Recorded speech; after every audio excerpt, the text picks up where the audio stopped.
We're on. So the part of Tara Moriarty is being played by Ronnie Singh, and not very well.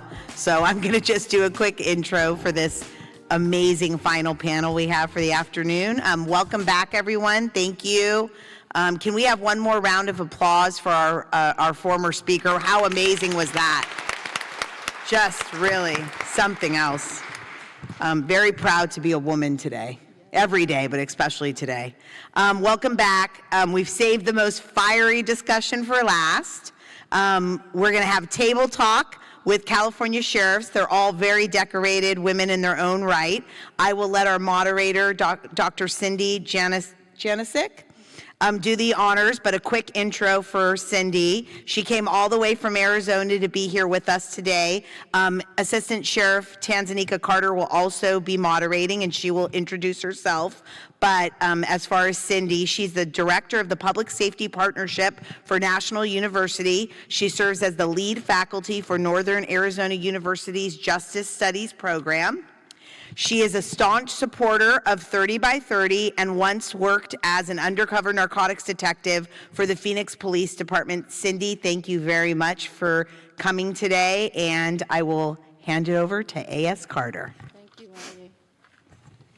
All right, just a little bit about myself. All you need to know today is that I'm a mom, a single mom. I am a law enforcement officer, and I am pleased to be with you. You can read about the bio, but it's really about these amazing women that are up here today, and we want to dig deep into who they are and how they rose through the ranks. So I am going to table my time so that you all can have more time to chat with us. We are going to tell a little bit about each of these women today, and I'm going to start with Sheriff Braun, who is the 25th sheriff to serve in Mono County and has served in that position since 2014. She attended UC Berkeley and graduated in 1989 with a Bachelor's of Arts in Political Science. She began her law enforcement career with the Los Angeles Police Department in 1989. Sheriff Braun rose through the ranks at the LAPD, attaining the ranks of police officer, detective trainee, detective sergeant, and lieutenant. Sheriff Braun worked assignments in patrol, investigations, internal affairs, gang and narcotics enforcement, and so many others. In 2011, she and her husband retired and escaped to Mono County, where she became the sheriff. And she's an avid alpine ski race cross-country runner or skier, and a cyclist, a hiker, and where do you find the time? Then we have Sheriff Martinez. She has served the residents of San Diego County and the Sheriff's Office since 1985 and was elected in 2022. She is responsible for providing law enforcement services for 4,200 square miles of unincorporated San Diego County, 9 contract cities, 7 jails, and a courthouse. She is also responsible for the department's $1.2 billion budget and more than 4,700 authorized people or individuals in her department. She has a Bachelor's of Science degree in Criminal Justice Administration, and she is a graduate of the Post Command College. She also graduated from the FBI National Executive Institute.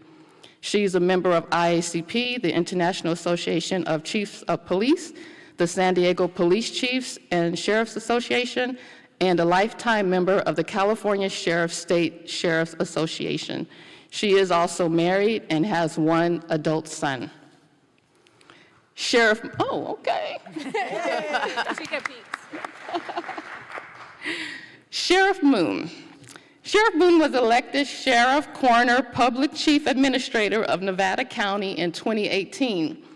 In June 2022, she was re-elected to her 2nd term. Sheriff Moon possesses a bachelor's in criminal justice management. Y'all see a theme here? She is a 34-year veteran of the office. She rose through the ranks at the Sheriff's Office and has served as a correctional officer, transportation officer, deputy sheriff, major crimes detective, narcotics detective, bailiff, canine handler, rescue coordinator. I'm gonna be here all day. negotiator, and so much more. She rose through to the ranks of lieutenant and then sheriff's captain. Sheriff Moon has a passion for the community, and it's demonstrated through her work on the board of directors for the Bright Futures for Youth, which addresses the needs of youth in Nevada. And she's also married with her wife, Amy, who is also a Nevada County probation officer, and their 3 daughters. Give that a hand.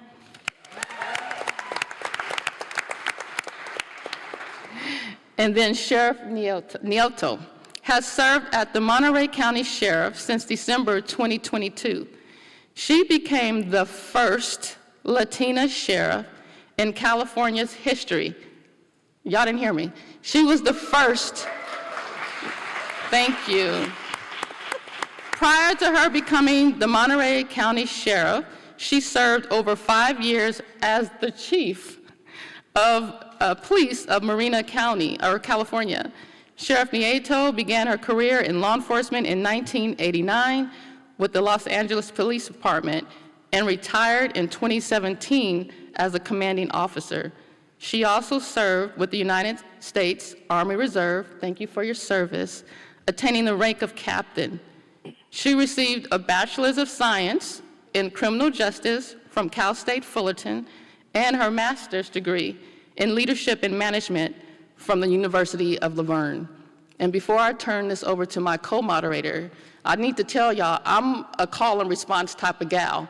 So when you feel like you want to clap or get up and shout, wave a hand, do a little clap, please do so. This is a day of celebration, and I need for y'all to make some noise for these amazing people that's on stage. Can we do that? All right.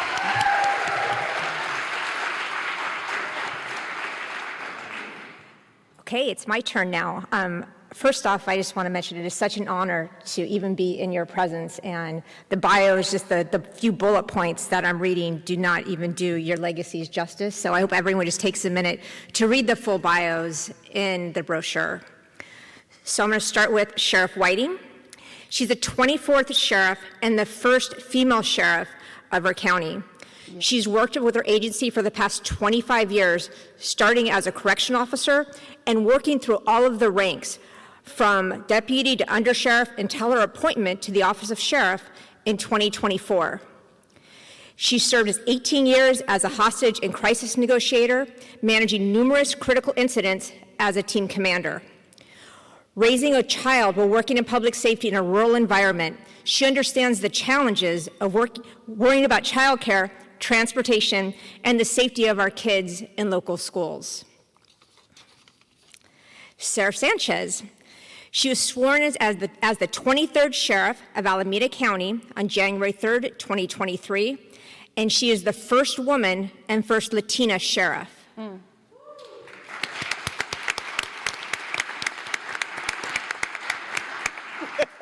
It's exciting to see and to read so many firsts throughout all these ladies. She started her career in 1997 for a total of 27 years in the sheriff's office. She knows the damaging effects that poverty and lack of access to resources and support systems can have on communities and how that impacts crime and safety. She's committed to leading with integrity, serving the community through equitable and inclusive practices, and building community trust. Sheriff Rennie serves as the sheriff of Inyo County, a role which she was elected to in 2023. She began her law enforcement career in 2003 as a correctional officer within the same county. Throughout her law enforcement career, she has focused extensively on her core values that have guided her leadership, which are community engagement, collaboration, and accountability. Thank you. With that, let's give them all a hand. Like we said, we have a powerful group of women up here today who's going to share with you. And I'm going to have my partner start with the first question. Well, thank you, ma'am. We're going to start with the elephant in the room, DEI, and the conversations that are taking place right now around this topic. In this new era, there's a strong push to eliminate diversity, equity, and inclusive practices. So, Sheriff Sanchez and Sheriff Martinez, Why do you feel it is important to have diversity within your agency and with you as an executive leader to push for diversity in your agency? I can go first on that one. So it's important because, well, number one, I don't understand how anybody would have an issue with making sure that any organization had diversity, that everyone felt included, and there was equal expectations for yourselves or individuals. That's first off. I think that working specifically in law enforcement, we don't realize that men started organizations in law enforcement, and so they built practice and policy based off of the expectations of men. And those are slowly changing now, just because we're starting to take a look at what is fair, like physical requirements and challenges that we face as women, and how we can't ever, like, I'll give you an example. If we're putting in for a SWAT team or a special response team, we're going up against men, right? And you're generally, and especially in my agency, something we're working on is how are we preparing our women to be a part of this team when they're going up against men and they're never making the cut because the physical requirements and the physical testing is what people are looking towards to get on the team. So it's really trying to make everything fair and balancing everything out, because men and women equally can perform on a SWAT team.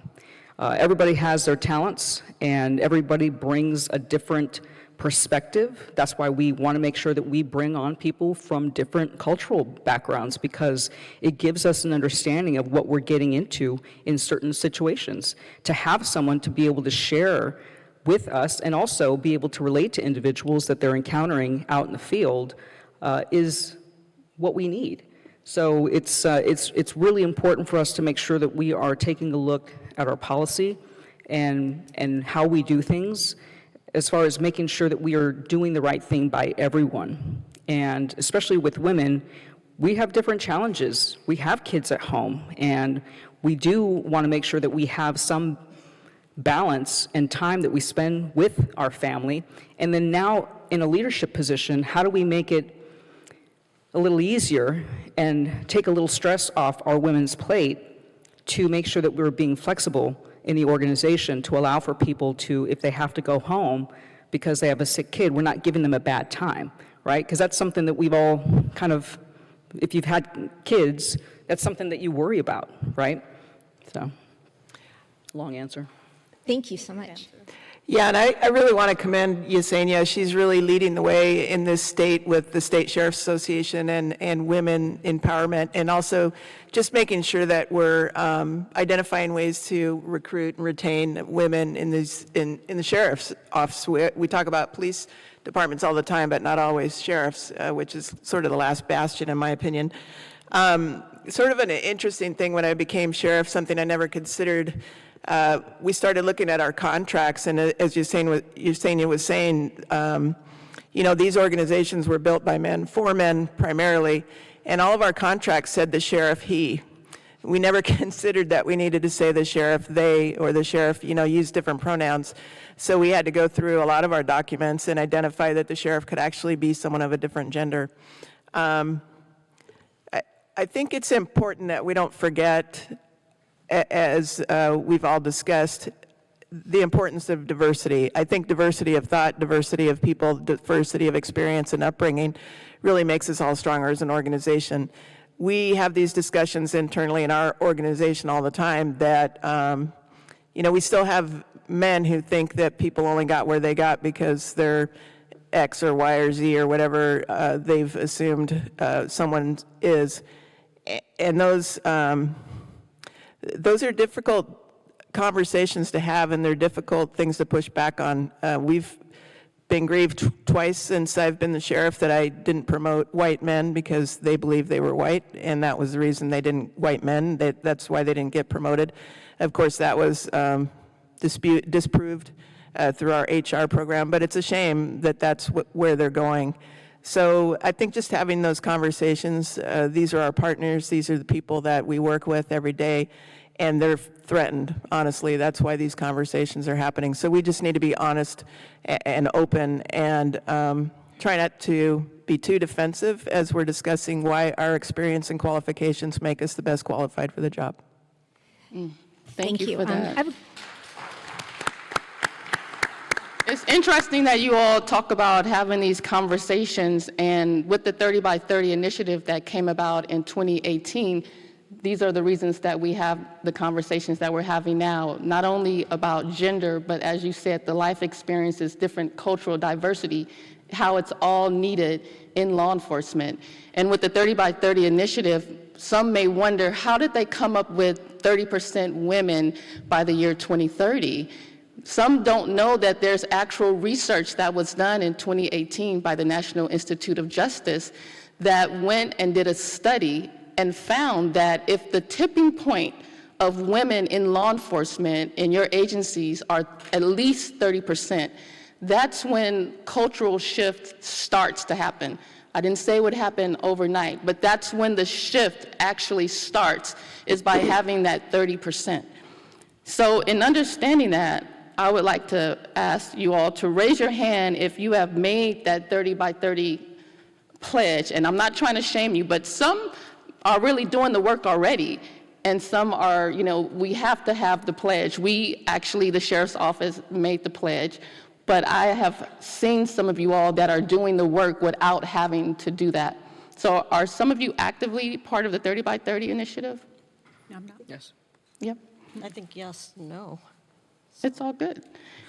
In the climate that we're in, as we're discussing this, the 30 by 30 initiative, there's some push right now for it to be eliminated because it is a woman-focused project, if you will. And what we're hearing up here is that there is room for these conversations.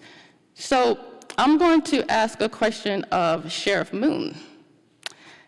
You hold the highest professional certificate for peace officers, the post-executive certificate, and you were appointed by the governor, Governor Newsom, to the post commission to set minimum selection and training standards for all California peace officers, male and women.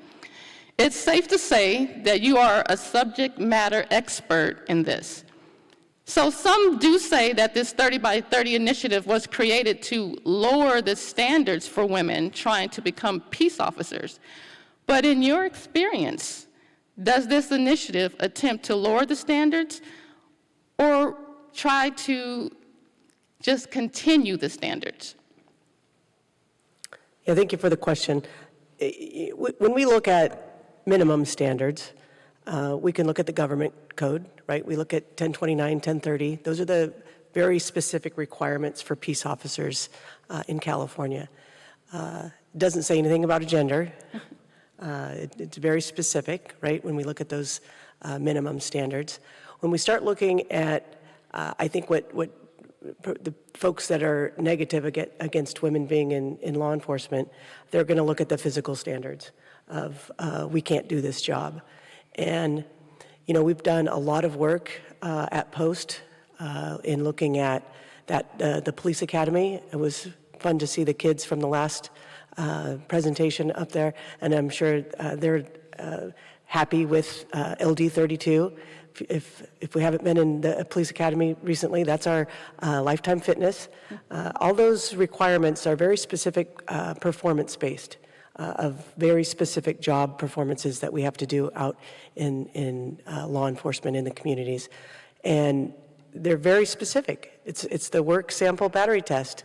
We all remember the wall, the dummy drags, and those certain things. And once you can do all those things, you meet standards to be a peace officer. So to say that someone doesn't pass a police academy, it's a hard thing to pass, right? It was probably the hardest time in a lot of folks' lives getting through that police academy. And then getting into the work of being a deputy sheriff in a community. It has nothing to do with superior strength. It has everything to do with being who you are and being authentic and showing up for folks in your community. Yes, are you going to need to be physically fit? Absolutely. But to say that the standards are lowered for women, I absolutely wholeheartedly disagree. The more diverse, the more we have that combination of very great officers, men and women, working together in community, I think we just increase all of the professionalism, all of the abilities to do such a very complex job. And to say that the standards are lowered for women is again, it's out of fear, right? People want to, they're losing their male-dominated profession. They're going to be fearful, and they're going to lash out. And we just need to stay above that and continue doing the amazing work that happens every single day out in our communities with the women that are in law enforcement. Thank you for that. And I just want to say, by reading all your bios, it is very clear to all of us that there was no lowering standards. In fact, you all are above the standards with your degrees and all of the things that you have done to prove that we need to be at this table. I just want to, again, commend you all. Thanks, Dan. I have a follow-up question, Sheriff Moon. With regard to the PT standards, research shows that women are disproportionately eliminated from the process during PT. And there's some arguments that are taking place that the wall is, there's too much weight given to scaling the wall, and that when we have drones and other technology assisted devices that could help, like with searching yards and stuff like that, perhaps this is a part of the PT test that really is antiquated and disproportionately eliminates women. I guess, so I would be really curious just to hear your thoughts on that, if that should be a way that we should go, maybe start looking at the PT test more as, maybe it is antiquated, or maybe it's not and everything still applies.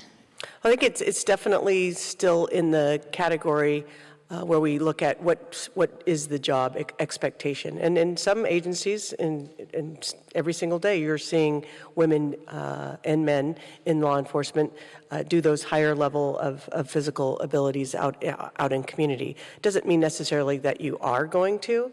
I can't tell you the last time I was in a foot pursuit, but the last time I was, we did catch the person.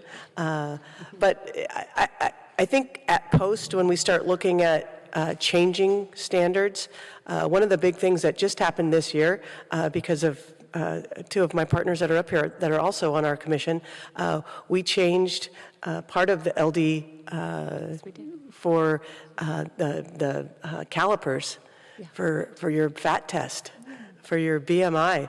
Those are antiquated, and we changed it in one of our meetings this year. So change does happen, and I think it changed because of the women that are on that commission, because the guys were like, what's wrong with the BMI? What's wrong with a caliper? And we said, yeah, it's not a test of your fitness. I've always been on the larger side, but I got through my police academy quite well. So I think when we continue to look, and we're constantly progressing and looking at ways we can be better, whether it gets down to we take the wall out. I see our staff go over the wall, and they have no problem doing it, our female staff. So again, it's not a matter of keeping people out just because they can't get over a wall. Thank you, ma'am.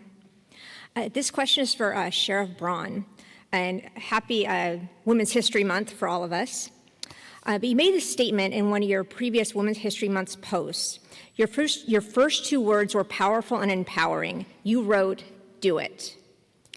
Can you speak to the women who may feel defeated or deflated at this moment in time when there's not as much focus on trying to support women? What do these words mean to you? I guess I don't have to turn it on, it just turns on. I said do it in the context of don't second guess yourself. Don't think I can't do it. Try it. Just do it. I joined law enforcement on a dare. In 1989, I was looking for a real job that made a difference, and somebody in my family said, LAPD's hiring, and then they all laughed because I'm a Berkeley sorority girl. I'd never even seen a gun, let alone held one. But on the inside, I said, pardon my language, fuck you guys, I can do that. And that's how I became a cop.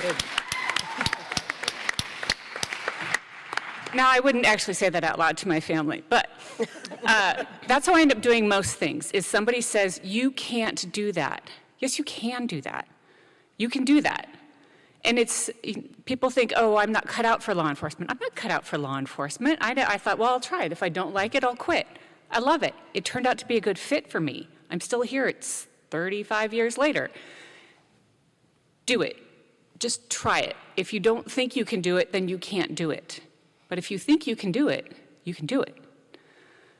Try it. Apply for that job. Apply for that position. Take that interview. Put yourself out there. You're not going to get there if you don't try it, if you don't believe in yourself. This whole 30 by 30, it should be 50, right? We're 50% of the population. We should be 50% of law enforcement. We should reflect. You should be able to look at your law enforcement that's serving you and see yourself. And as women, we can't do that because we're 13%. We should be 50%. So the reason we're not there is because we don't believe in ourselves. We've been told we can't do it. That's a man's job. You can't do it. It's a man's job. It's not a man's job. It's a human being's job. And one of the things we learned on post-commission in looking with SB2, the decertification process and the reporting that we're getting now on people that have been accused of certain levels of misconduct, women might be 13% of law enforcement. We're about 5% of the complaints. So what does that tell you about women in law enforcement? If we change, and I've come around to this. This is not where I used to be. I used to be like, we don't need all this women nonsense. We just need the right people in the job. But we do need women because obviously we do the job differently. And we don't get in uses of force as much. We can, we'll kick ass if we need to, but we don't have to. We don't have that drive, that need, that machismo. We can change how people view their law enforcement by changing what law enforcement is. Thank you for that.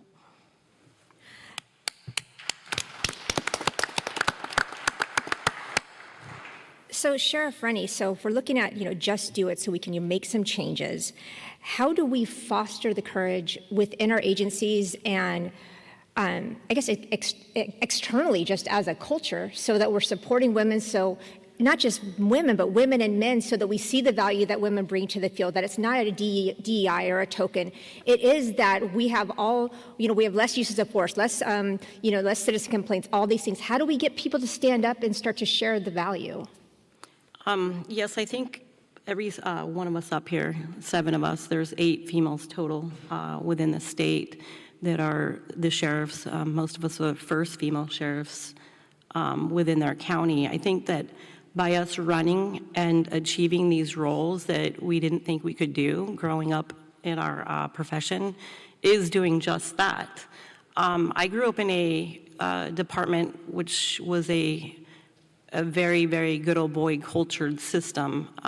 It was a man's world for sure. I had to fight my way to the top. I was not respected. My department, I was the only second female deputy that they had ever even hired. Since then, there was another deputy that was hired after me, but within the last 10 years, they've had no female deputies. They didn't respect the women, and the women in the system were competed against each other. So I had to change that culture, and I knew that I had to make a difference, and I had to do that by running and protecting my county and my name. And I think each one of us went through something similar, and if not, I'm sorry, I'm not trying to misspeak, but I think by taking that stance and taking that risk and representing ourselves and all the other women out there, by doing what we do today is creating that. Thank you. I want to keep on that, Sheriff, because you're making a really good point about the obstacles and the opposition that happens and the opinions of people that say what we can and cannot do by sizing us up. And so I want to ask each of you, because to be the sheriff, I know it has taken some challenge and adversities.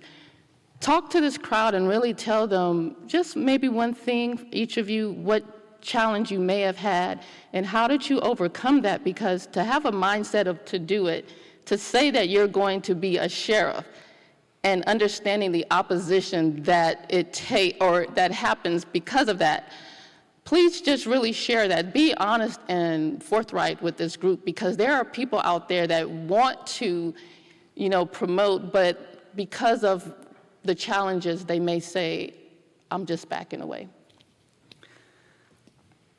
A lot of it we put on ourselves, and it's self-imposed. When I ran for sheriff, I was told by so many people in my county, and like Stephanie and Shannon, and Rochelle, we're very rural counties. And I was told by so many women, I love you, sister, but it's never going to happen. A woman can't win here. I won 2-1. So it's not the people, it's the mindset. So the people believed in us. They believed in all of us. We all got elected. So a woman can win. It's a matter of us believing in ourselves and seeing past what we perceive to be the mindset. Because clearly it wasn't the people, it was the belief that a woman couldn't win. And so each of us, by winning, overturns that belief. Thank you. Yeah, for me, I had 7 opponents. I was the most experienced and qualified candidate, and I just stuck to my guns with that. It was, being in this role and in the public spotlight, you get torn down a lot by a lot of detractors, not really because I was female, just the position itself. So just being strong, sort of being unflappable and believing in yourself and your team, I think is important. Yeah, we all have campaign trauma. So I'm going to need Ann Carzales to lead me through something. No. You want the best for your community. You don't put yourself through the campaign and the things that happen to your confidence when someone tells you they don't think you're good enough, and you're trying to just stand up and be strong through all of that. I think it's also important to know there's still days where I say, what am I doing? Who do I think I am? I still have those conversations with myself. There isn't anything different than anybody else that has those same conversations. It's just we try to not listen to it and surround yourself with amazing people that tell you that you are amazing, so that you don't listen to the voice in your head that says, "What are you doing? You're not good enough." All those different things that I know everybody sometimes hears. So I think if you stay true to yourself and lead with confidence and knowing that you're doing this job for the right reasons, it makes it easier. Yeah, each of us have their own unique story, and we do talk about the campaign trauma, because we all know each other really well, being female sheriffs in the state. Yeah, now. the trauma. And sometimes we don't do it the most healthy way, so it involves alcohol. But anyways, did I say that out loud, ladies? And the F word. And the F word. You have to learn to be resilient, but all the ladies sitting up here, I know they're all resilient women, knowing their backgrounds. For myself, the unique story was that I didn't grow up in Monterey County. I wasn't from Monterey County. I went up there to be the police chief because I had retired from LAPD. Wasn't planning to stay in Monterey County. Fell in love with Monterey County, moved there, and then there was a lot of issues with the sheriff's office. And so when I ran, I had the police chiefs behind me, and I ran off my resume. And I had people that I walked in because I wasn't from the county, and it's a rural, it's partially rural. We're a purple county. I walked into people. I walked into the enemy camp throughout my entire campaign trail. Didn't care. You have to put on the face of, I don't care, I'm just going to keep doing this and be resilient. That thick skin. I had one gentleman who said, Tina, why are you even doing this? You're going to lose. You're just wasting everybody's time. I mean, this is the conversations you have to sit through, the difficult ones. And I said, okay, thank you. Can you write me a check and make it out to Tina for Sheriff 2022? And you do have to be that resilient to be able to get through it. And many of the ladies sitting out here, we're still not at the 30 at 30. I was pledged as a chief. I was getting really close on my numbers. Then I went over to the sheriff's office, and their numbers were dismal. We're a little better. But the sheriff's office is a completely different because I come from the law enforcement side, some of us do, and had not been with the sheriff's office before. And so it's interesting because it's very political, and you have to get elected to be the sheriff, whereas in cities, when you're municipal, you're appointed by your city council and your city manager, so it's a little bit different. So if I'm going to tell you guys anything, it's the resiliency, and get a dog or a cat so you can go home and cry and hug them and pet them when you get home, so for the healthiness. But surround yourself by your cheerleaders, people who love you. Or drink with Yesenia. Or drink with Yesenia. Never again. We've all done it. When we break, we'll tell you about every new female sheriff who comes in. They have the story how the rest of us do bad things to them that involve alcohol. So, but you're there. You have to build your cheerleaders at home that are your trusted confidants to be able to share the stories.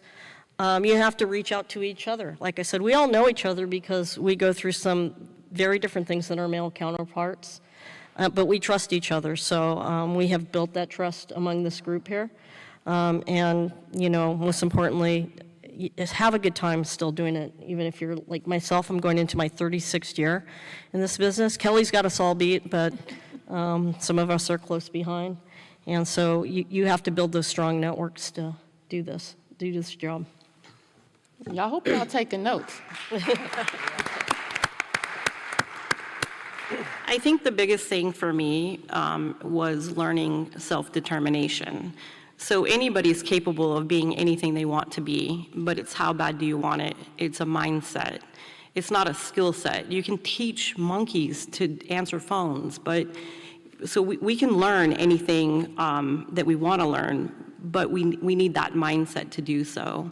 And surrounding ourselves with other successful women as mentors is huge. I never had that before in my career until I became the sheriff and I met these beautiful women up here, very strong.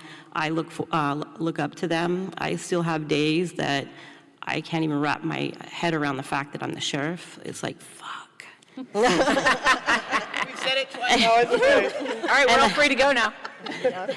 And I don't get to spend enough time with each of these women up here just because it's been such a very hard run. My first 2 years was just traumatic. So it's a mindset, though. If you dream it, you can be it. Just remember that. So everyone's alluding to a few things. I am a good person. I tell myself that every day when I wake up. You're a good person. So since becoming sheriff and going to some of our state conferences, I just want to explain something. So if you're a new female sheriff and you come to the conference, we're going to meet at the bar, and you're going to have your welcoming. Don't wear your pajamas to the bar like I did. You ended up in your pajamas. We play pickleball too. We do other things. We do pickleball. Yeah. So anyway, I've had a great time with getting to know these women at the table. And if you notice, we all get along. We joke with one another. We vent some of our issues that we're experiencing with one another. And I think this is a great team. We need to build our numbers up. So if you're inclined to do so, go to another county, not ours, Sheriff. We need more of you. So I had, I did not anticipate becoming sheriff ever. I thought that I would have made it if I would have just retired as a sergeant. To be honest with you, that was my career goal. Throughout my career, I faced a number of challenges just because I was a woman. There was a couple times where I'd put in for positions and they didn't want a woman on the team, so I didn't get selected. And because I have friends that were part of that team or unit, they told me, well, they weren't ready for a female. So, it's coming up with that still in this day and age. It still happens, and it's really on us to make sure that we identify it and root all of that bullshit out. So when I ran for sheriff, I had a conversation with the incumbent, and he was my boss, obviously. And he had been the sheriff for 16, 15 years at the time. So he was not very pleased that I was going to run against him. And when I won, I walked into my new office, his old office. It was completely cleaned out. There was not one piece of paper left for me to go off of. There was no mentorship. There was no handoff. There was no call me if you need anything. It was you're doing this on your own. But really, it's surrounding yourself with people that you trust to get the job done. And then when you get told no, who in here gets told no and gives up? Because when you tell me no, I'm like, oh, all right, well, I'm going to try again. And I'm going to try for something else. Maybe I'll get that. So I've been told no multiple times in my career, and I don't like being told no, but the way that I react to that is I'm going to try harder, and I might try for something else.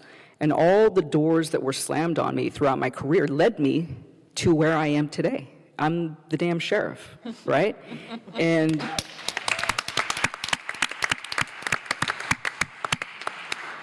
I never wanted to be in law enforcement, to be honest with you. That was not something that I wanted to do. I didn't really like cops when I was growing up. I wasn't a troublemaker, but I kind of was a troublemaker. But I really didn't get arrested because I was really good at what I did. Climbing the wall. We were told the judge ordered you to. All right, hat. No, it was a career that has been just so rewarding. I would have never thought that I would be where I am today.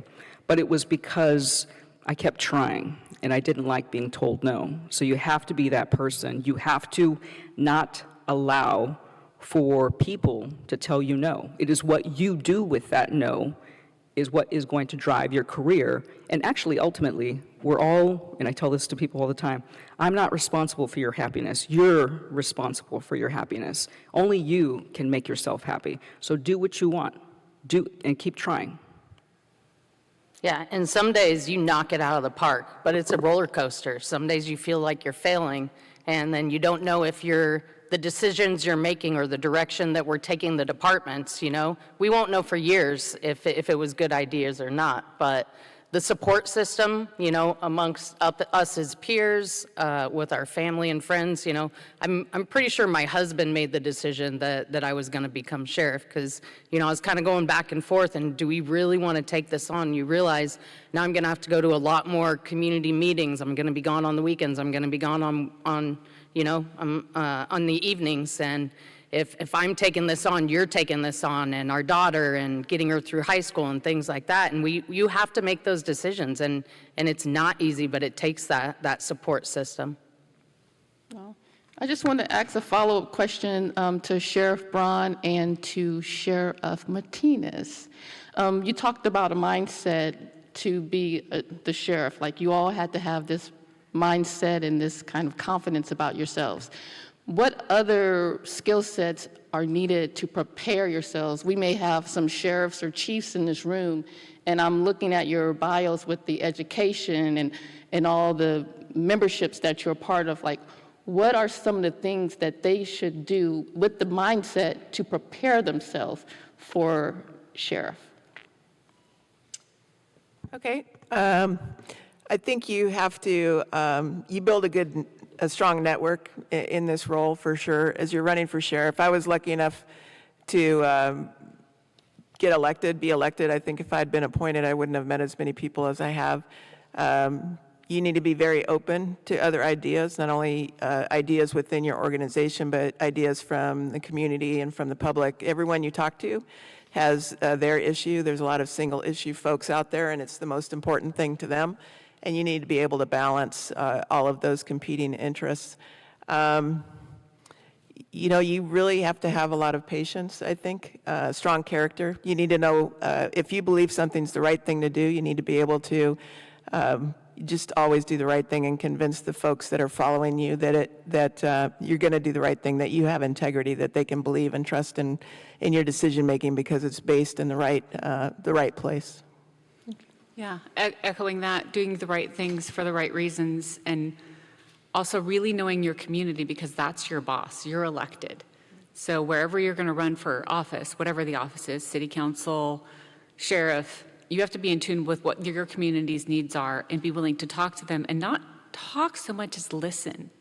And that's something that many of us aren't good at, but actually listening to what's going on in your community and hearing them. And mostly people just want to be heard. They want to know that somebody's listening to them. And that was what really helped me in my first campaign when I ran against the sitting sheriff, is I was more in tune with the community. And when we had community discussions, I was able to answer their questions because I talked to those people and I went door to door. And so you really need to know what's going on in your community's world and what they care about. Like Kelly said, what your people who elected you, who you work for, what they care about. And that's the best way to prepare for it, is to really know what your community, what their needs are and what they're looking for in their sheriff. Thank you. Does anyone else want to answer that question? Okay.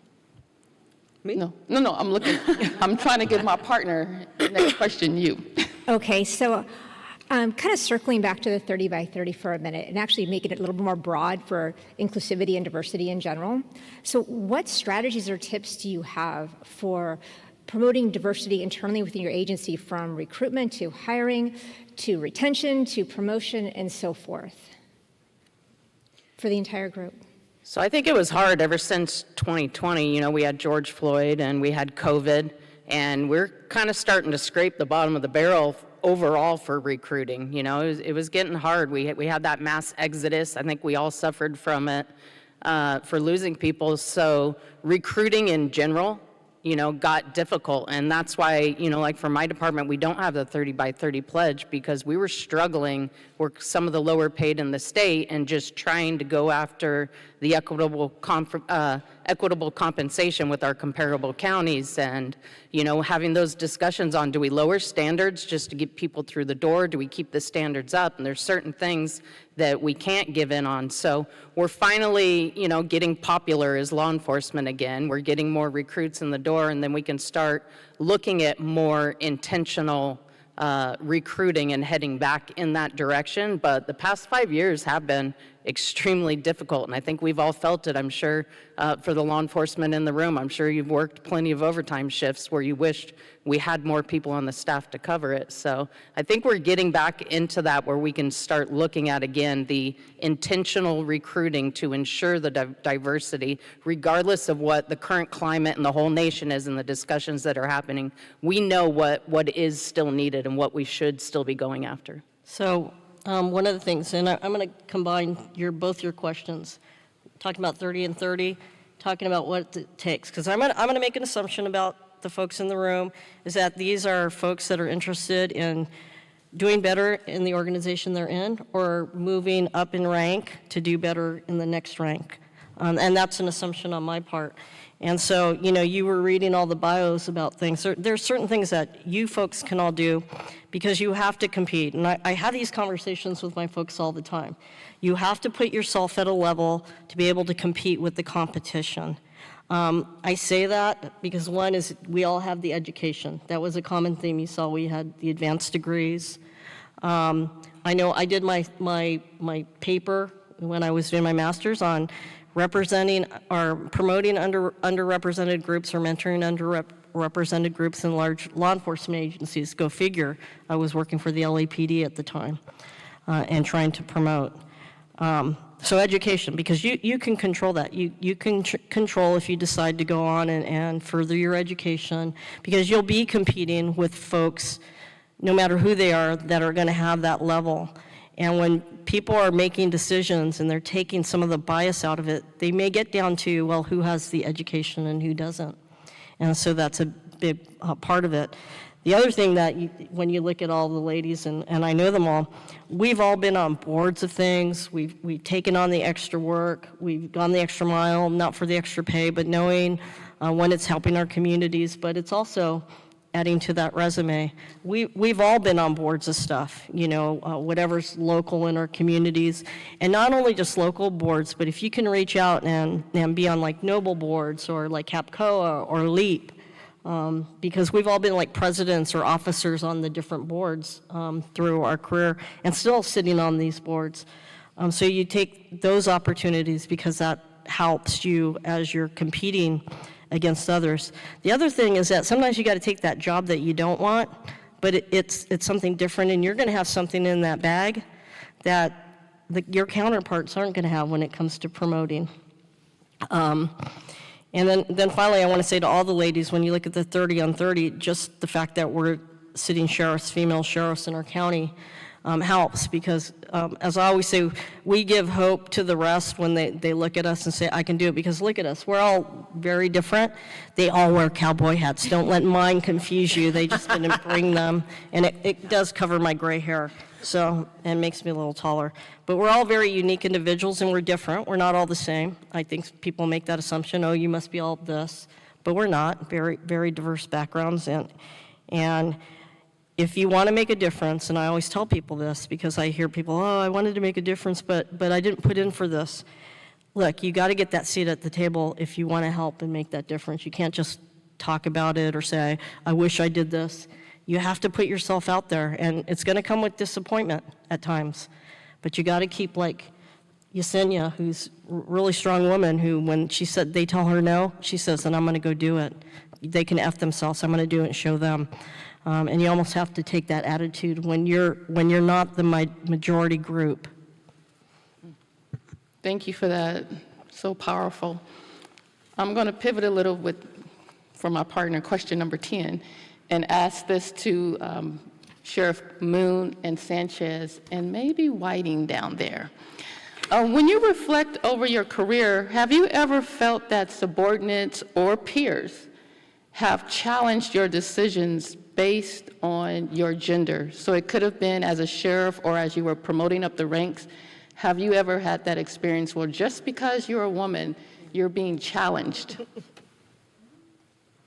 Yes. Absolutely. Happens still today. You know, there's, myself and the undersheriff talk about this, I think, daily. We get a lot of resistance with change, right?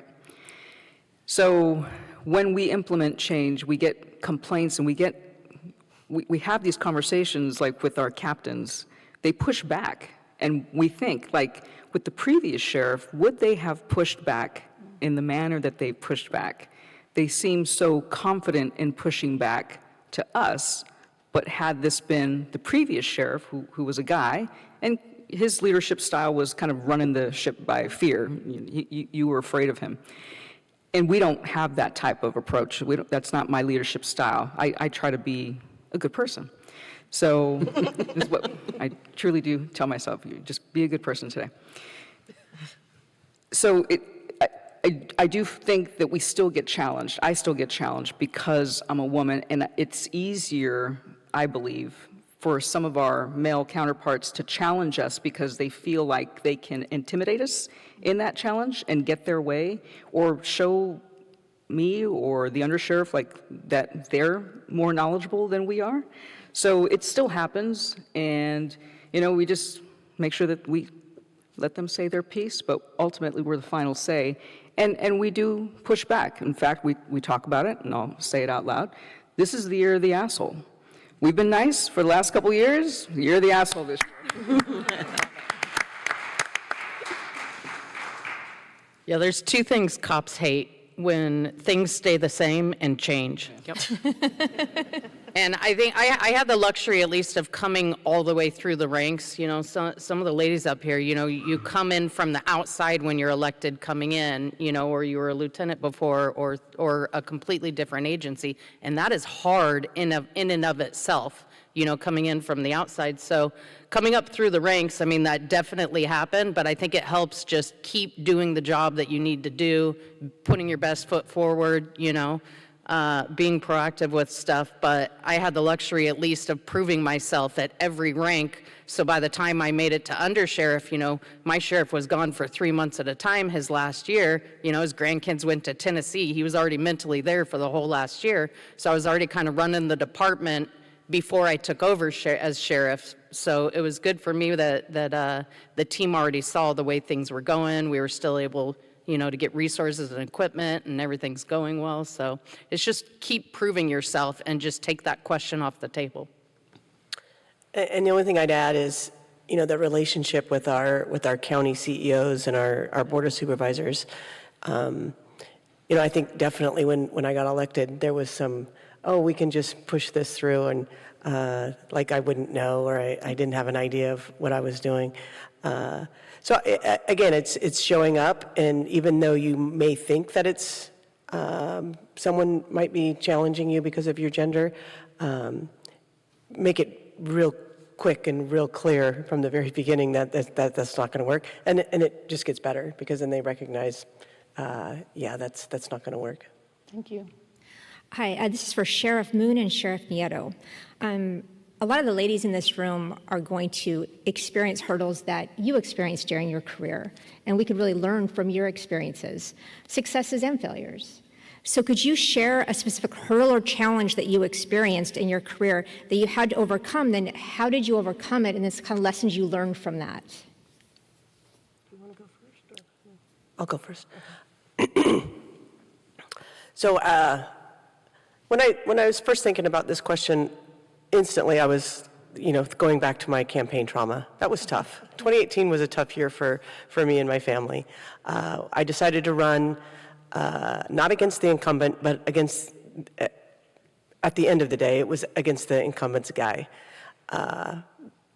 Separated our agency was not an easy road to go through. But I overcame it because I won. So that was kind of an easy lob question for that. So I really started thinking about this question, and 2022 was a tough year for me personally and for my family. I was diagnosed with breast cancer. So I was trying to determine if I was going to run for a second term, thinking, why would I do that? Why don't I've been doing this for 30 plus years. Why don't let someone else do it? I can surely focus on myself, which is not something that's easy to do when you have these jobs. But it was the support that I got not only from my wife, my family, but the community. Because I shared my story with the community, and I shared how important it is, ladies, to get your mammograms and do all those things to making sure that you are bringing your whole self forward, and with your health, because cancer is scary, but with knowing you also have a treatment plan and you're able to get through it, and couldn't have had a better treatment plan. Everything's going great, and I did decide to run for that second term because I'm not done, and it doesn't have to be about whether or not. Thank you. Because again, the doubt starts coming in. Why am I still doing this? Why shouldn't I? It's because I want to do this job, and this is a fun job, and I enjoy this job, and I enjoy the people that I get to work with every single day. So definitely overcame that, and still working on it. Thank you, and thank you for continuing to pursue that even through your challenge, because you're showing us that in the challenge, we are still in the fight. We learned that in the last session, and that's good for us to understand that we can have these challenges, and we still know we are pursuing and have work for you. There's still purpose that you have to do, so thank you for that. So, overcoming challenges and hurdles. Were you all in the session with Chief Scott this morning? Was everybody in the room with Chief Scott? Mm-hmm. And I'm sure he talked about things, and I missed it. Bill. So, 35 years ago, I had this conversation with Bill on Graveyard Watch. We pushed a patrol car together. And we talked about, because he was an African American, it was LAPD, it was different times, people weren't promoting. I was a female Hispanic. And we talked about, we both knew we wanted to do something more than just be good patrol officers. And we had this conversation of what are we going to face in our careers. And today it's probably a very different conversation when I sit with Bill and we laugh about those things. But what I got to tell you, besides the resiliency, is that you really have to have confidence in yourself. And you have to say, I can do it, no matter what, when you're facing the adversity. You know, I always share the story with my partner Cheryl of 27 years now. She always says that and she's a tall woman, and she says she dated me for about 6 months before she realized I was short because of my ego. And I throw out the ego because that's the way she did it, because I was so confident in the things I was doing, even when I was not doing it right. I guess I was confident even in my failures. And it is a heavy lift, especially for all you ladies here. You're still going to be first no matter what, and that is a heavy lift because when you fail everybody, and that is a big burden that's on your shoulders. So you have to build the resiliency, you have to build your confidence. But the one thing that you have to be is you have to be very authentic and be yourself, and don't try to be the people that you saw before you if that's not who you are.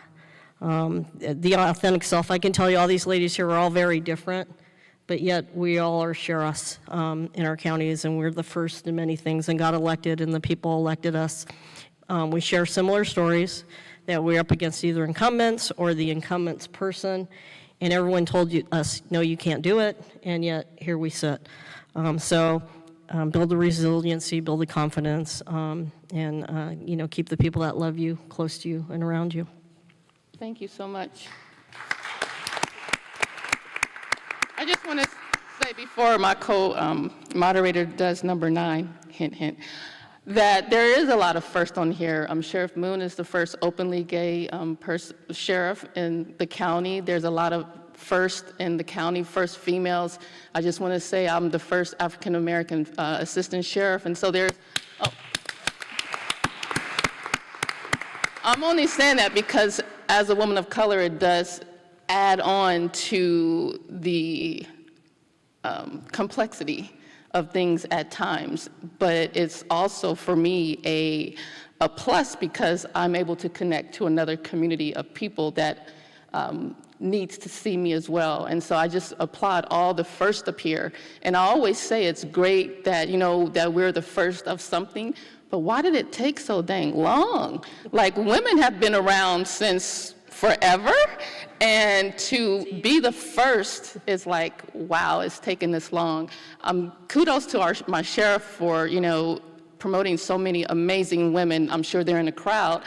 This is our 175th year anniversary this year, right? And it's like, great, we've been around 175 years, but I'm the first Black female as the assistant sheriff, and we just had our first Asian female captain. She's around here somewhere, and it's like, it's great, but what took so long? And, so we still have work to do, but the thing is we're making strides, and that's why you guys are here, because we want to encourage you all to continue to be in these spaces where people haven't been so that we can continue to move forward. And with that, we're going to talk a little bit about mentoring. I can find that question now. Number 9. I had another question, all prepared. Okay, for Sheriff Whiting, how important is mentoring, and do you have a mentor? Have you ever had a mentor? And how does a person actually get a mentor? So mentoring, of course, it's extremely important. Some agencies, they have formal programs now where they assign a newer deputy with an experienced officer, or even, when we were having recruiting problems, we were even assigning mentors with applicants to try and tie in with our aspiring employees and try and encourage them and let them know about the process and how long the background takes. And those programs sometimes, they can work when you have good ones, but then we were also seeing there were people that they just want to check the box that says they were a mentor because it's going to look good on their resume, when they promote. So you have to be careful, at who you're looking up to. And in my department, we didn't have a formal program. I was lucky that there was an administrator in front of me that saw something in me, and he would have these talks with me where he's like, hey, Rochelle, you're doing great. You're saying all these things and you're volunteering for all this stuff, but how are your peers looking at you when we're in the meeting? You need to say we more than I. And, he was kind of helping me shift my paradigm to have that big picture thinking. So if you're in a department and you're thinking like, how do I get to mentor, or how does one get it? Hopefully there's leaders in your department that, whether it's they see the potential in you and they're coming at you, and they're trying to give you advice, at least be open to that. You're going to need to get the constructive criticism. You're going to need to listen to their encouragement. And if that's not happening, then look around you in your department. Who's walking the walk? Who's modeling the way? Who are you looking at and thinking, that's exactly how I want to be, or that person's in the position where I want to be? And seek them out and try and nurture that relationship and tell them what your aspirations are and tell them why you're seeking guidance from them. Tell them why you're looking up to them in that leadership position, and invest in that relationship so that they'll invest back in you in mentoring. And now being a sheriff, I mean, it's intimidating coming into one of the conferences when you're a brand new sheriff, and I'm kind of like, look, and then I lock eyes with Moon, and I'm like, I want to be you when I grow up.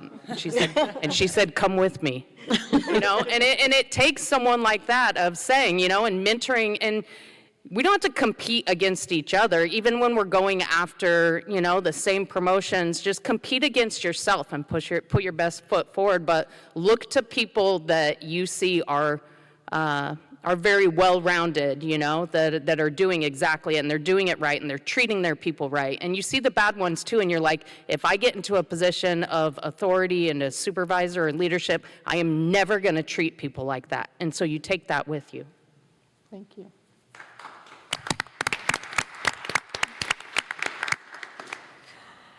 So a lot of the ladies in the audience are probably looking to you thinking, I think maybe I'd like to do that someday. So this would come out to the entire group, but what does a work-life balance look like for you? And what can they expect? Never. Don't ask me, 'cause I haven't mastered that yet. Ask me, I don't have it, so. I think I'll defer to my wife.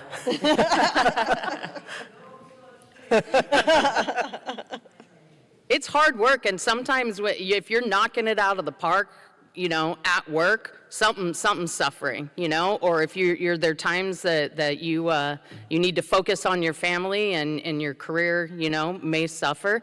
It's give and take, and it is a matter of priorities, but it's not. You just, you have to realize that there's going to be give and take every single day, and you just got to keep working at it, and it's not going to be easy. So I think one of the things that we've been sold a bill of goods on the work-life balance. And I talk about this a lot. So if you make the decision that you want to go into the executive level of your agencies, the work-life balance for an executive is much different than the work-life balance in a lower rank lieutenant or sergeant. And we've all been through every single rank, right, in some form. You have to make the decision, and if you don't want to be divorced, you have to make the decision with your significant other about how your life's going to look. And if you want to spend time with them, for example, with your families, you try to take trips and do the personal stuff, but you tie your spouse into certain things. We all know each other's spouses because they travel with us. And if you're going to get time in with them, that's when you do it. But a word of advice, you let them look at your schedule and they get to decide what things they go to, and you don't tell them what things they go to, because I've been yelled at about that before. So, Is it harder as a woman are you judged, Sheriff Martinez, is it harder being female versus a man? So if you try to have a better work-life balance as a woman, is there a gender bias that you're kind of put into a certain, I guess, criticized more so than if you're a man? I don't know if there's a gender bias. I just think as women, we naturally take on more than we should. And I think we do that in every aspect of our lives. And it's just being intentional to spend time with people who care about you and love you so that they're still there at the end of the day. But we don't take time for ourselves the way that we should. I don't think anyone at this table does enough for ourselves or spends as much time as we should with our families. Thank you, ma'am. I expect this is true for everybody in the audience as well. You put everybody before you. You put your spouse, your children, your job. If you're caring for an older parent, you're a sibling, your community. And that's what you do because you're a caretaker. You put everybody else first. And at some point you have this light bulb moment and it comes with tears. When do I come first? And generally you don't. So it's really hard to pick that and to push a day, just a day where it's about you. And even that day, you're spending the whole day thinking, I should be doing this, I should be doing this. Why am I doing this? It's really hard to find that balance. I'm 11 years into being the sheriff now, and honestly, being the sheriff of Mono County is a lot easier than being a gang lieutenant in LAPD.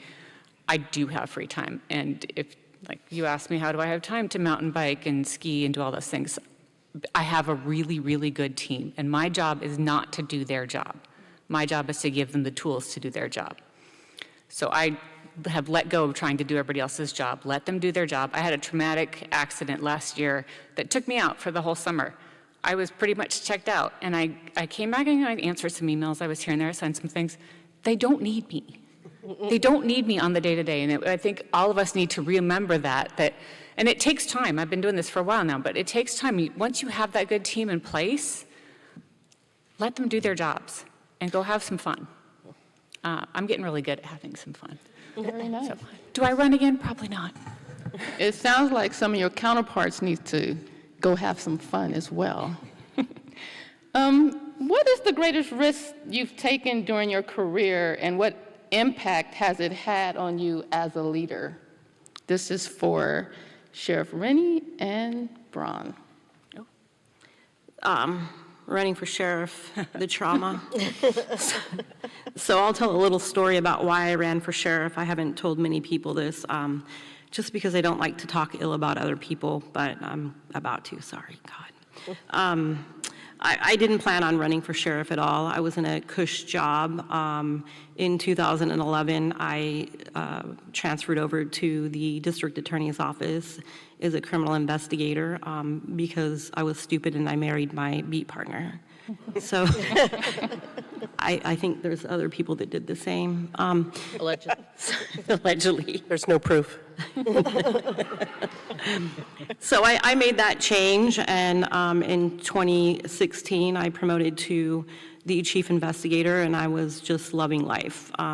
It was a great gig. I just really had a good time. I was able to be home with my children more. And being part of the district attorney's office, one of your jobs is to investigate use of force of other departments and OISs. In October of 2021, I got called out in the middle of the night to what I thought was an OIS.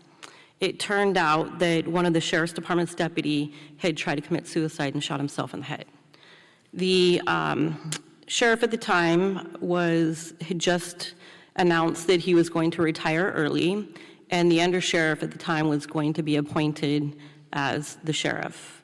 So I arrived on scene in the middle of the night, and the undersheriff, who was about to be the incumbent, wanted us to arrest the deputy that had shot himself in the head. Apparently, this deputy had gotten a little tipsy. I don't think we should talk about alcohol anymore. No. Yeah. And decided he was going to commit suicide. He was also a veteran who had seen some combat, and his wife at the time struggled with him over the keys to the gun safe. So there was a pushing match that had ensued. He won that match and was able to retrieve his service revolver. I don't even think the revolvers anymore. What do we call them that? His duty weapon, and shot himself in the head. So I'm on scene, the undersheriff's on scene, and he wants us to arrest this deputy and book him into Ingrid Braun's jail. So I disagreed with him. First of all, did we even know if he was going to survive? We didn't know. He did, thank the Lord. But he wanted us to arrest him, book him into the jail, and then his family could bail him out and deal with his mental health issues. Mental health issues? Like, why aren't we taking care of our own? This argument went on for quite a few minutes, 30 to be exact, and he left. I immediately got into my now undersheriff's car, and I said, first of all, I'm going to run for sheriff. And he said, "The fuck did you just say to me? Are you ready for this?" I said, "Have we been ready for this our whole career? I cannot hand this department off to somebody that doesn't care about their staff. This is a man who is going to allow this junior deputy to literally just not survive in this world." So we talked about that for a little bit. We got mental health involved, we got the VSO involved, and he did survive, and we were able to get him services, and he's alive to this day, which I'm very thankful for. I then went home and told my husband, "Hey, by the way, I'm running for sheriff." And he said, "The fuck did you just say to me?"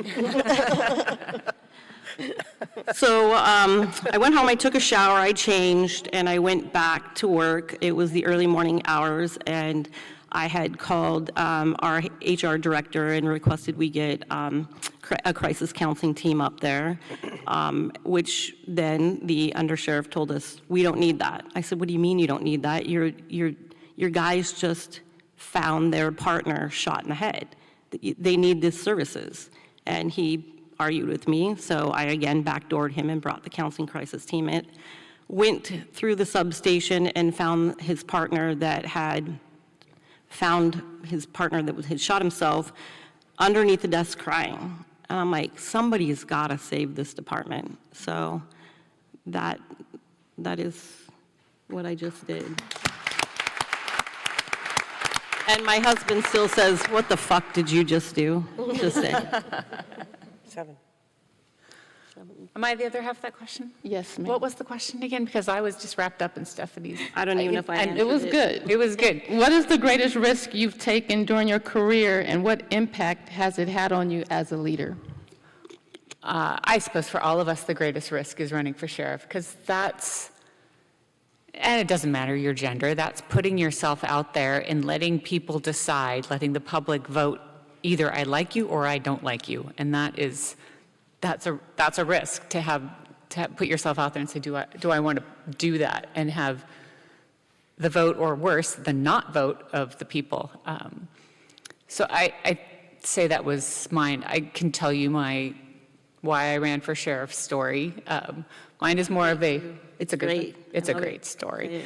So I retired from LAPD just early, young. I'd hit a glass ceiling as a lieutenant in LAPD, and my husband was retiring, and I was able to retire on a different level of our pension plan at age 43 and start collecting a pension right away. Whoop, I'm in. We don't have kids. We moved to Mammoth to ski and have fun, and I took a part-time job with the sheriff's office as a retired annuitant. And then the sheriff at the time asked me to come on full-time. "We don't have any females." I'm like, "Yeah, I have eyes. I can see that." In fact, we've only had one in the history of our agency. So like Stephanie, I was the second female deputy hired. We are bordering counties on the Eastern Sierras. We have a lot of similarities.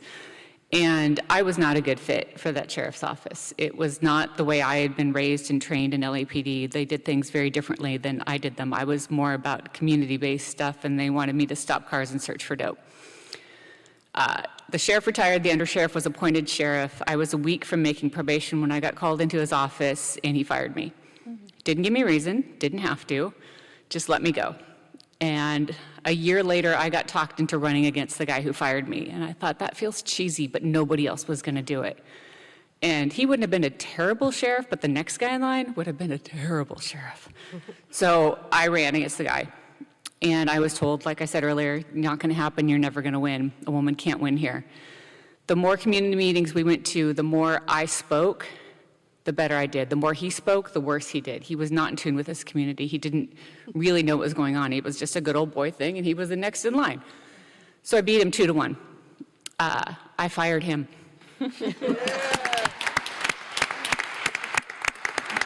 And his undersheriff. So it was a good thing that I ran. It was the change that was needed for Mono County. Not everybody agreed at the time, but the culture has changed. I leveled a playing field that was very good old boy. You were either in and got all the good training and never got in trouble, or you were hated and you got written up for the dumbest little things. We leveled that. We leveled the promotion aspect of it. I've brought on female deputies since then, so we have more. That was the biggest challenge for me, was to put myself out there and say, I can do this. I can run against him for the right reasons. I wasn't running for vengeance.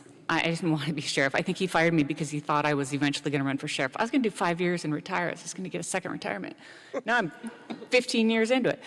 But it's about putting yourself out there and taking the risk. And it's scary. Running for office is, we all have campaign trauma, but you get through it. And the end result can be amazing. Thank you. You got to be comfortable with being uncomfortable. I know we are very much short on time. The good thing is there's no class upstairs, so all you guys are down here. So in 30 seconds or less, and then get your questions ready, just give some advice to our crowd, starting with Sheriff Whiting over there. 30 seconds or left to tell the crowd what you want them to know. I think the biggest thing is just, put your best foot forward, work as hard as you can.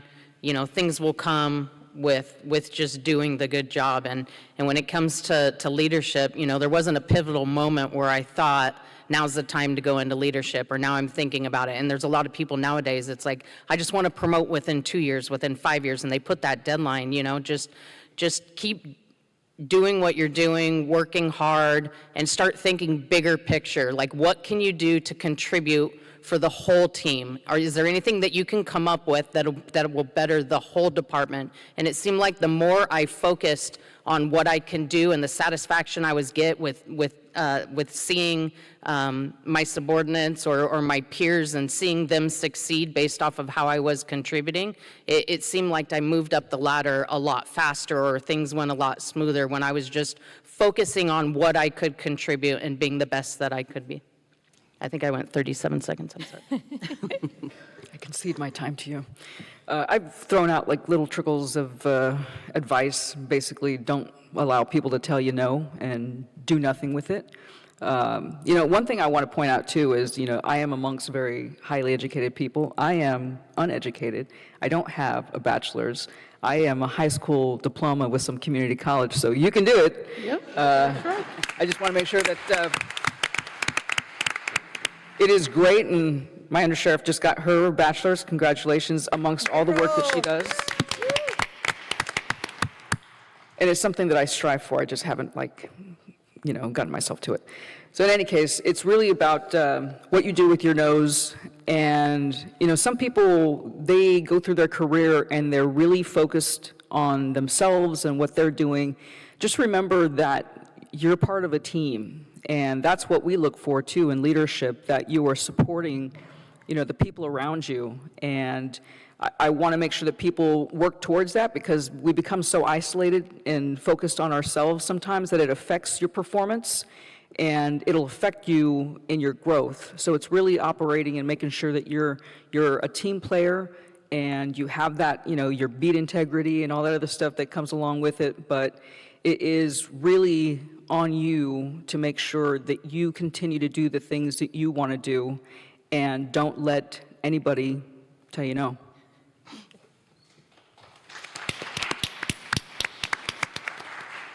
I think a lot of us up here have given you a lot of advice on just do it, but be true to yourself. Do what you want to do, and don't be frustrated if you make mistakes. I make them all the time, believe me.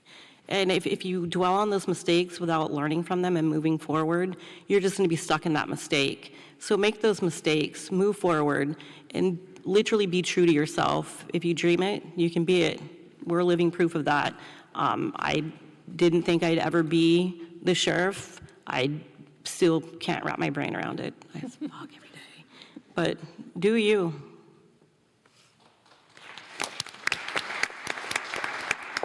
I always tell people you have to be your authentic self. I get a lot, you can't really be that way, and you're the sheriff, because you can't pretend to be anything that you're not, and people see right through it, your community, the people that work for you. So you have to be true to yourself and figure that out, because the campaign trauma, one of the things, so when you do run through a campaign, you work with people who are like, okay, we're going to help you with these questions, or this is how you're going to look, or whatever. And you have to realize every single one of us, I think, probably said, no, I think I'm just going to be me, because that works for me. And the crowd sees that. The other thing is your values, for those of you that are out in the audience that are looking at, maybe going to the next level in your organizations, you really have to sit down and have that internal conversation with yourself to say, why do you want to do that? Like my colleagues here, if the answer is because you want to better your organization, you'll be successful. If the answer is just because you want the power, you'll probably fail. And nobody wants to work for a leader like that. So that would be my 2 pieces of advice.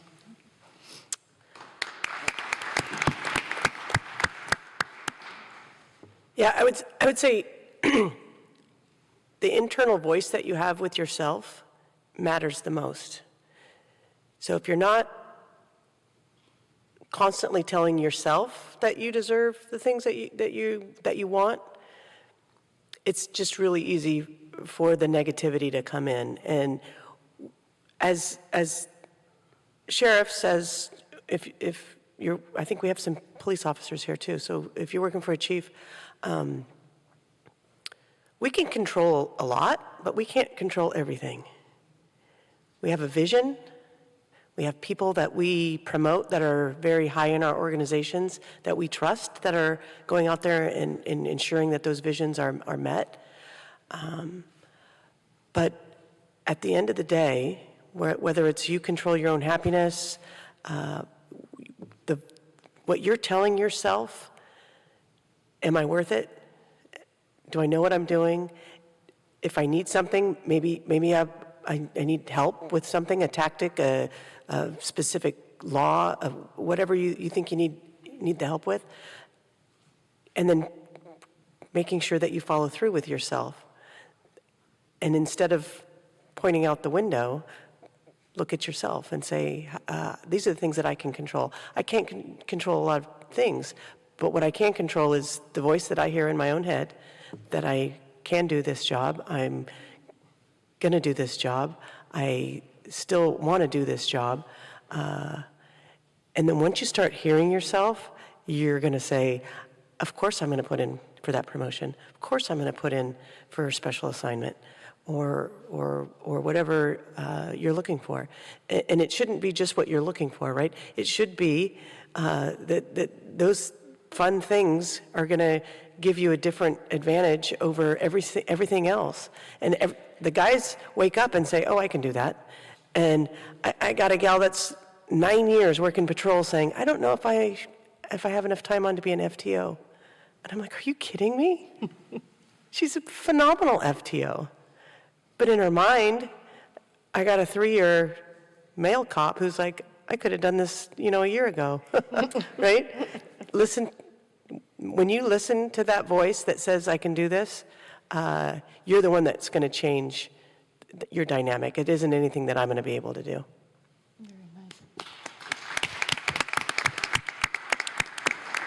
Yeah, and I would say always lead with integrity and character and kindness, and protect your reputations. Social media is not always your friend, so just be cautious about how you protect who you are as an individual, because things will carry with you your entire career. So, and mentor other young women in the same way. Make sure that they understand how important those characteristics are. And I'm going to tell you all right now, I really apologize for this. I am so honored to have been here. I'm honored to be up here with these women. I've got a grandbaby on the way, and if I don't catch my flight shortly, I'm going to have to go take off right now. But thank you all. Thank you for being here. I love the women in this.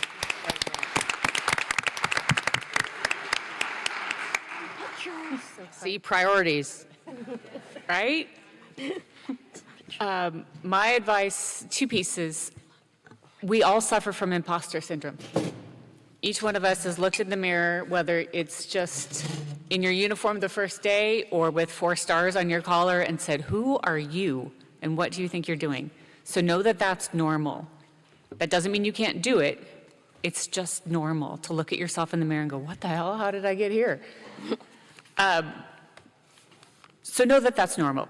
And get past that and accept that. And then my other piece of advice tags onto what Kelly said about, and Shannon, treat other women well. We tend to be harder on women than we are on men.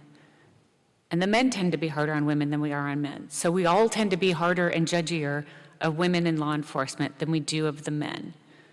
So be kinder to each other and support each other and bring each other up and along. And if we do that, if we support each other, then we will bring more women into law enforcement. Thank you. All right, now it's your turn.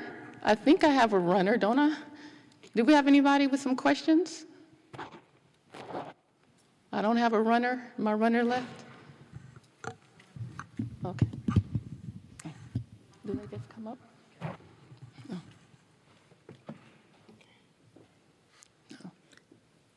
Sheriffs, hi, Yesenia.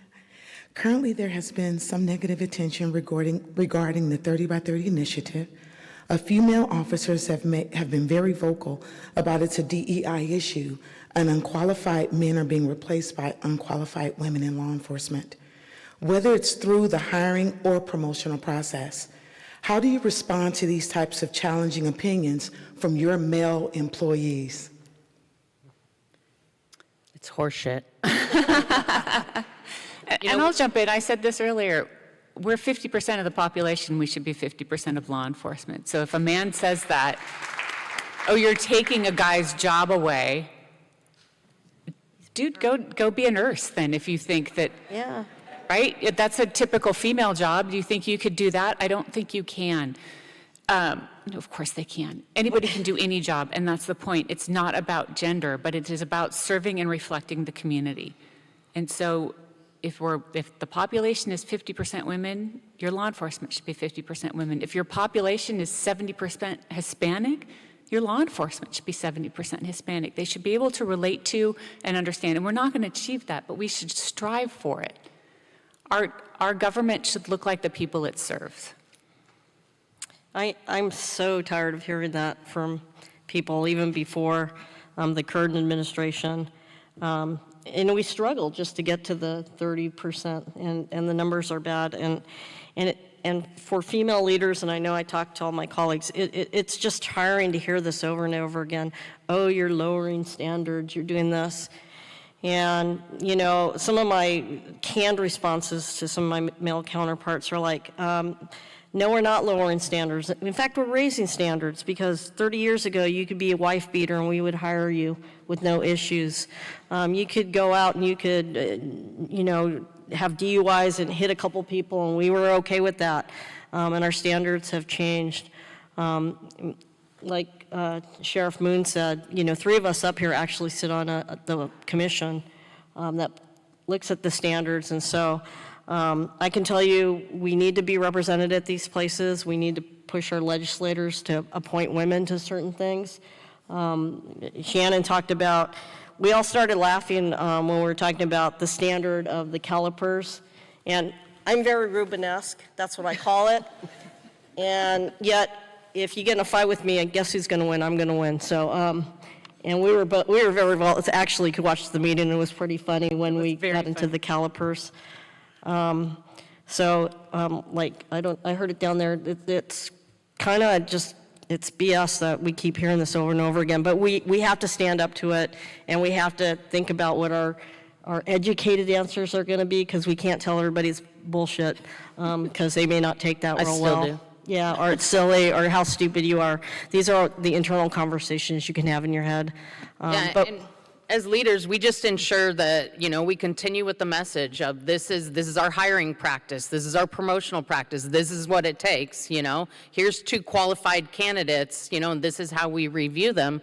But we do have to think about, one of the questions we didn't get to, we do have to think about, diversity in our department. And as, me, as sheriff, I bring my background and my experience and how I look at the world, through my lens of I'm white, I'm female, my parents were married, I grew up in a rural department, I went to college, you have your own lens, and different people have different lenses. But so when it comes to topics, when it comes to our policies and procedures, when it comes to our hiring or our promotional, we need diverse perspectives to weigh in on that, What are we doing for our deaf community? What are we doing for people that speak other languages? What are we doing for people within our community that are coming from a different cultural background and no one in our department whatsoever is within that culture? So what are we doing? We have to talk about diversity within our law enforcement realm.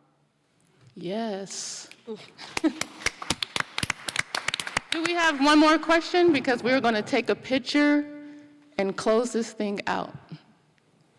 Y'all got 7 California female sheriffs up here. There's no more questions? All right. Thank you, ma'am. No, here, somebody's coming. Somebody's coming.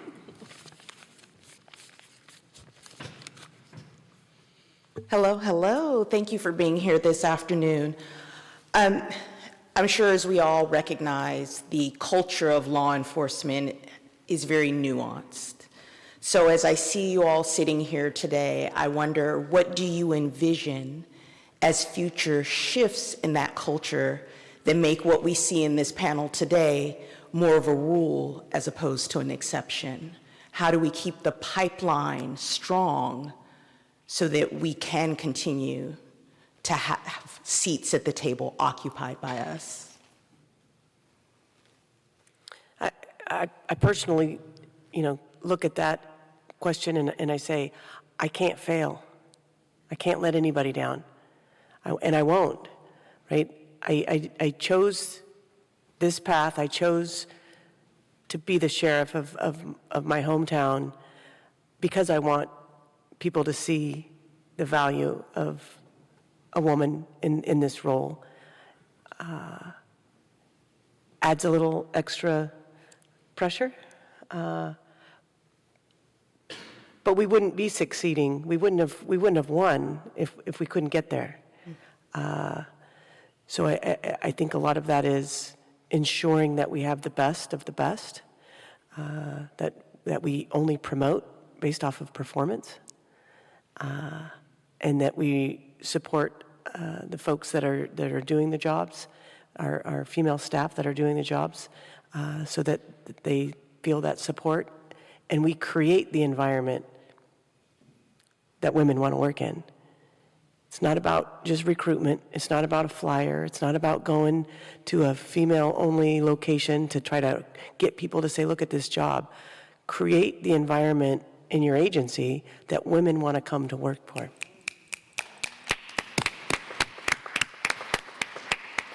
I agree with Shannon Moon.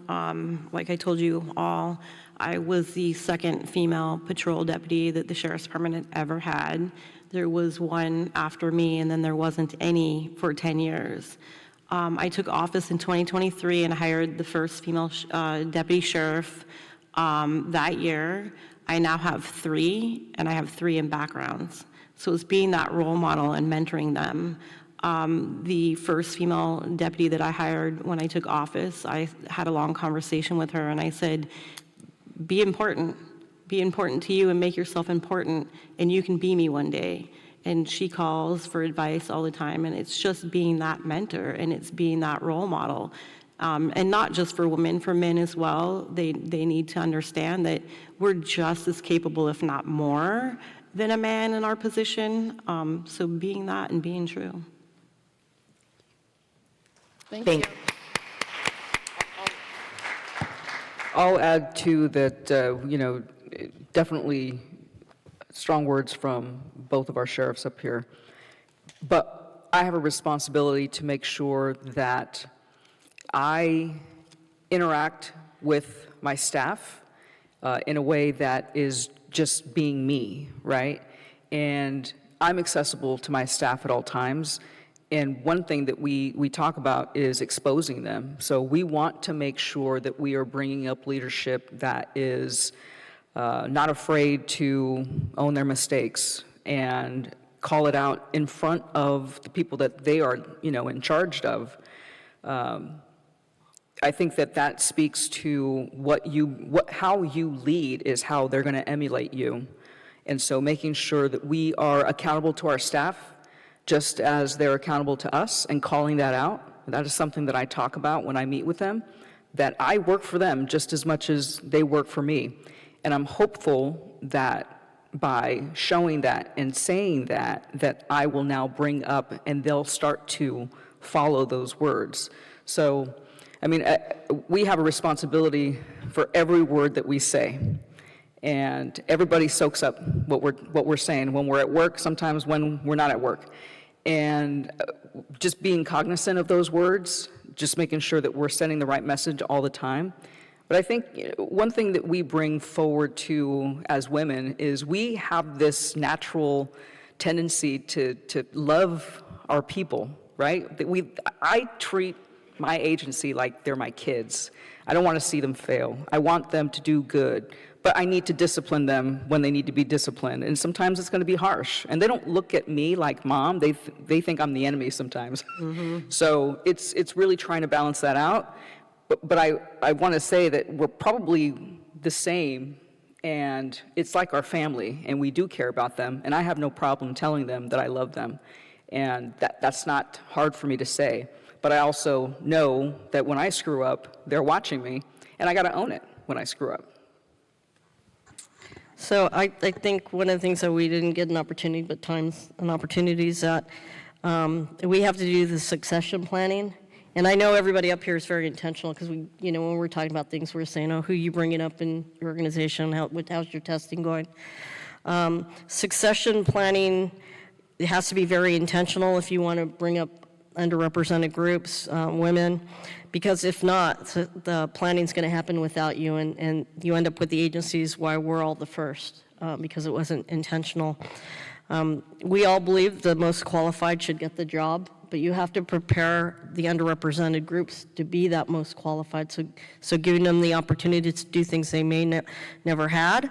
I know Yesenia, her undersheriff, is a female, and I brought my aide back there, Rebecca, who she does call me mom sometimes, but only in private. But you bring these people in to expose them that maybe they didn't have the opportunities under prior administrations, and so the intention behind succession planning. Thank you. Can we give these sheriffs a hand? We just want to say thank you so much for being a part of this Women's Leadership Symposium. It is such an honor to meet each of you here today and to be a part of our third annual Women's Leadership Symposium. We just have a few gifts for you that we're handing out right now. We hope that you can stay around if you can. But please just know that you have warmed our hearts. You have given us wisdom. I'm eating right now of all the things that you all have said. Y'all are characters. But it's been amazing. We're going to take a picture, but if you can just stay in your seats because this is the last session. And what I will do is close this out. You guys can just hang out, and then we'll take our picture. Is that all right with y'all? Yeah. All right. Oh, you're back. It's too late. No. So, again, I am Tanzanika Carter. I'm the assistant sheriff here and the program chairperson. And can the 30 by 30 committee, can y'all wave y'all hands, stand up so they can, and give this committee a hand. Thank you. There's several. I don't think the chief is in the room. Chief Ramirez was amazing. Please give him a hand. A lot of you may not know, so we started with this, this is our third annual, but last year we started to ask all the sheriffs to be a part of this event because they are busy people, right? And so we worked very hard, but a lot of people don't know, 2 weeks ago my daughter had surgery. And so I've been out, and my team here has really picked up the ball and just ran with it, and I'm so elated. I'm like a mom who was at birth, and everything just came amazing. And so what we see here is a team coming together, a team of men and women working together, because this event was just that important. It was just that important for me to come to see all of you guys' faces. I'm gonna go back home and nurse my daughter back. But I needed to be here with you today. I needed to connect with each and every person that was here to let you know how important it was that you were in this space right now, listening to each and every person that was here today. Whether you went upstairs or you stayed down here to listen to all of the stories, it meant something to you. You're going to leave here better than what you were when you first came, because you now know that you have people who look just like you, who have had challenges even as a sheriff, and are still doing the work. So if you could see it, you could be it. If you see it, you can be it. You can be the sheriff. You can be the undersheriff. You can be the assistant sheriff or chief. When you leave here today, our goal is to make sure that you don't sit on your laurels and decide as a 30-year career you're just going to be an officer or a deputy. It is too late for that.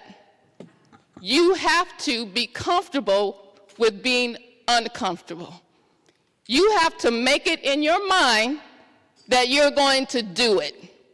Because there are women and little girls looking at you, trying to emulate who you are in this profession. We don't have time to sit and say we've made it. We have not made it. There is still work to do. And so when you leave here today, get fired up.